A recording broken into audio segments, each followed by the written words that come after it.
I put all my oldest dolls up here. So we have they're all pleasant company. So here are my old girls. They're so cute. I just thought I'd give you a nice little close-up of them.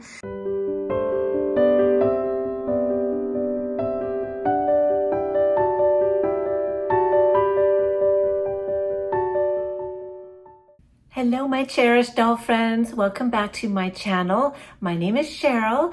Today I wanted to start a new series on my channel called Doll Collecting Over 60. And I was inspired by Sandra Hart. She has a YouTube channel it used to be called Life Over 60 with Sandra Hart, but she's changed it now to just Life with Sandra Hart. She started her channel many years ago. I don't know exactly how many years, but she is now 86 years old. I was so inspired by her, and that is one of the reasons why I started this channel 2.5 years ago, was seeing her do that at her age. I just thought, I can start at any time and do a YouTube channel, and it doesn't matter. Like, look what she's doing. I can do that. Maybe I could just do a series of videos about doll collecting over 60. This is the introduction to that series. I may do it like once a month, once every 2 months. I'm not sure yet, but I hope you'll enjoy it. And I just wanted to also talk about a couple of other inspirations in my life. They were my Granna, that's my mom's mom, and my Auntie Edie.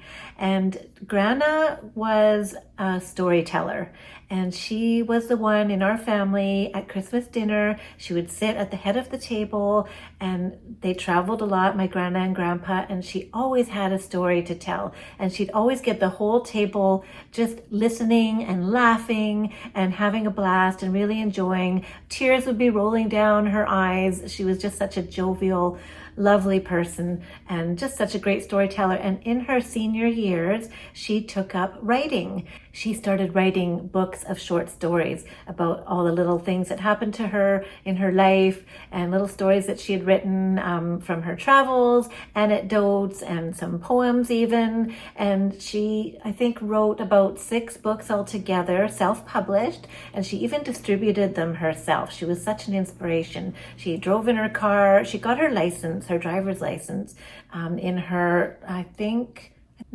feel like she was in her 70s. It was really late because my grandfather used to drive her everywhere, and sadly he got Alzheimer's and Parkinson's, and so she had to learn how to drive just so that they could get around and do all the things that needed doing.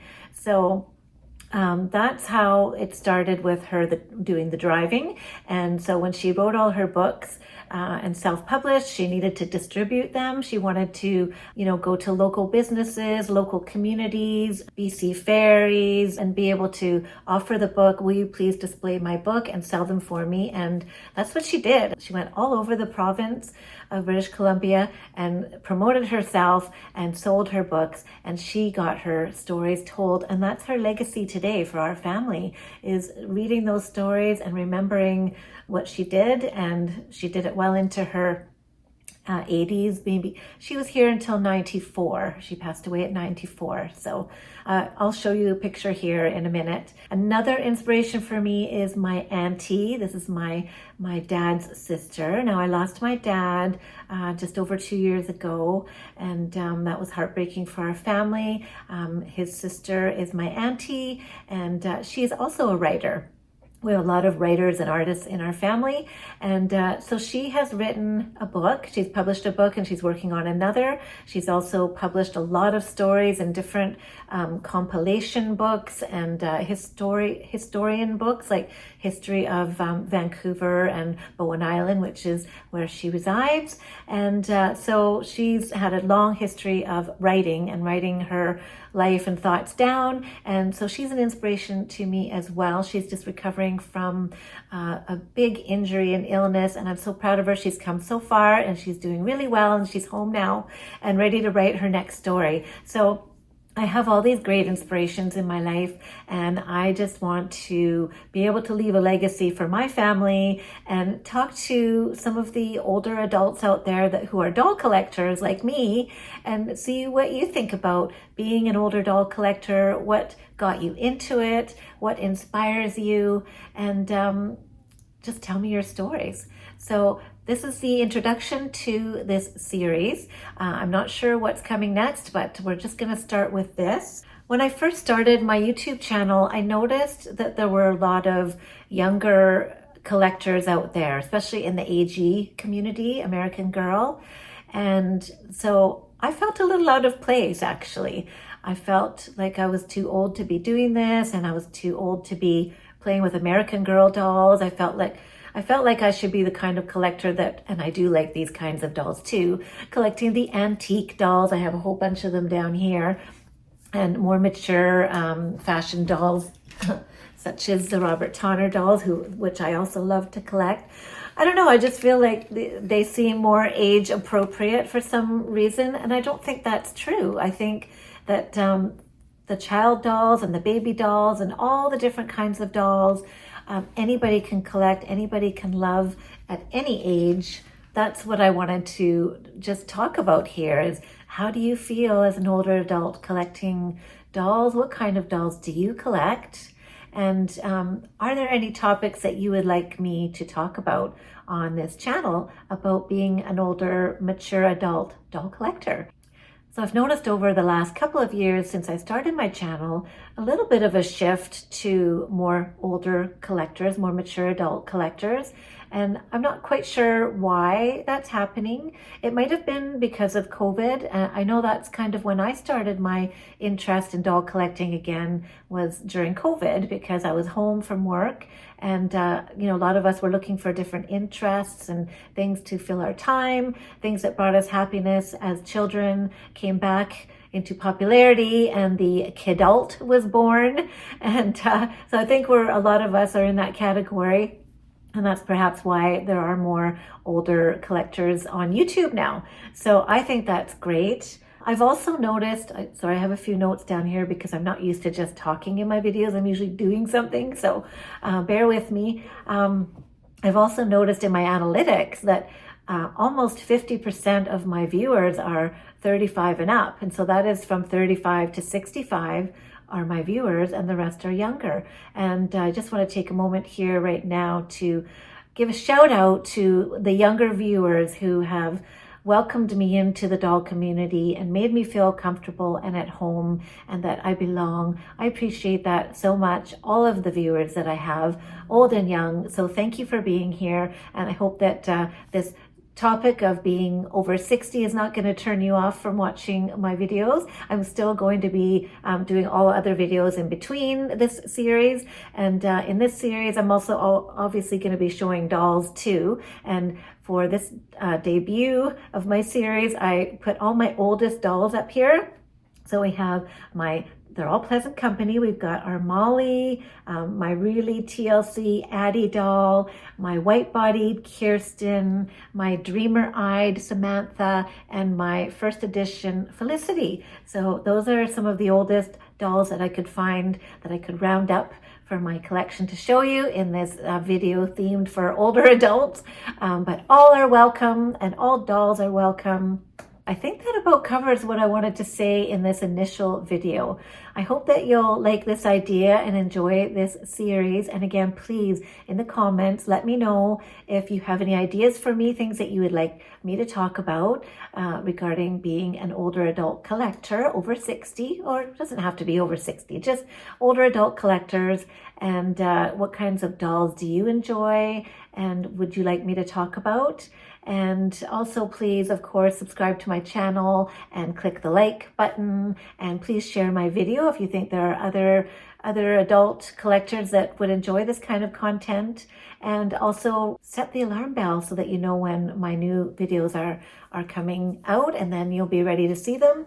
I'm going to try and I've never done a live, but I have done a premiere, and that went really well. I might try another one of those. I like the premieres because you can publish it at a certain time and then make sure that I'm home to watch it at the same time as you're watching it, and then we can chat live and comment live to each other. And so it's like we're all watching it together and talking about it. So I might do that again. I really enjoyed that the last time. I'll try and do them on a regular basis, but it'll depend on how many ideas I have. And if you can help me out with ideas of things that you'd like me to talk about, that would be great. So here are my old girls. They're so cute. I just thought I'd give you a nice little close-up of them. This is actually my newest one. This is my Molly, my second Molly. You may remember my twins video or my duplicates doll video. I showed her in there. I bought this one from Adam, and she's a Pleasant Company, one of the older Mollys with the wider face, and she's really cute. And this is how I have her dressed. She's wearing Kirsten's red boots because her other meat shoes that go with this outfit don't fit her. They only fit the other Molly that I have because it's her meat outfit. So, but I have the locket and everything, and even the locket opens, and there's nothing really inside it. But so it is one of the older lockets. Probably not the oldest, but so I really like having that. This is my Addie, who you've probably met many times on my channel. She's a TLC fixer-upper, and I bought her the bonnet, and then she's got her meat dress, and these are just some Girl of Today boots because I don't have her actual boots. This white-bodied Kirsten here, I also bought from Adam. And she's got the beautiful sandy blonde hair and the bright blue eyes. She might even be considered a spooky-eyed Kirsten. We're not really sure, but she's got the really, really light blue eyes and the soft brown eyelashes. And she's just adorable. And she does have her white body, you can see there. And she's missing a lace on one of her boots. So I might have to find a shoelace around, go find a shoelace for that someday. And then this is my cute little Samantha that I call my dreamer because I find a lot of Samanthas from this era actually have that look of dreamy. They're looking up, and you can see more of the whites of the eye underneath. But I just think she's adorable and I love her. And then this is my most recent Felicity. Just ignore that Kirsten in the back. She's cute too, but she's not as old. So this Felicity is super pretty, and she's a real old one. I think she's a first edition. I got her in a big lot that hopefully you've seen that video too, my big Felicity lot. So there are my old gals, and I'll give you a quick look of my antique dolls too. Since I have the cupboard open, I thought I would just go ahead and show you the antique dolls too. They're at the bottom of the cupboard, and we've got my tea set in the middle, my grandmother's tea set. And then here we've got some of my antique dolls, except for this little one here. She's a reproduction Brujoon, but she's really cute. And these are my Kuno and Otto Dressel dolls. Oh gosh, what are they called again? I always forget their names. Look at this one. I just love her so much. She's got a few marks on her. These are really old. These are like from 1910 approximately. And then this old China doll I saved from Value Village, and I restored her a little bit. Her body's in really rough shape, and I cleaned her dress. This one I found at an antique store, this Kessner doll. And then I've got an old Shirley Temple back there that I have not done anything with yet. I probably should give her a clean up and try and restore her. This one I did a big restoration on, and there's a video on my channel doing a really heavy duty replacing the leather and putting an arm back on, and I did a lot of work on her, and so she turned out not too bad considering her age and condition. So that's my little antique cupboard there. So here's what it looks like when you just walk into my shooting area. I've got multiple scenes going on here. This is where I was just filming a few minutes ago with my American Girl dolls in the cupboard there, the tea set and the antique dolls down there. And those are all my Elwyn Wild subscription boxes there. And this is my Dolly Mori Lolly. This is the clothing that I have for those two dolls that are in behind the American Girls right now, so you can't see them. And I just recently finished a video filming my Elwyn Wild and Nima doll, and this Elwyn here, I did a box opening of that outfit, Floral Fancy, and showed off her closet a little bit.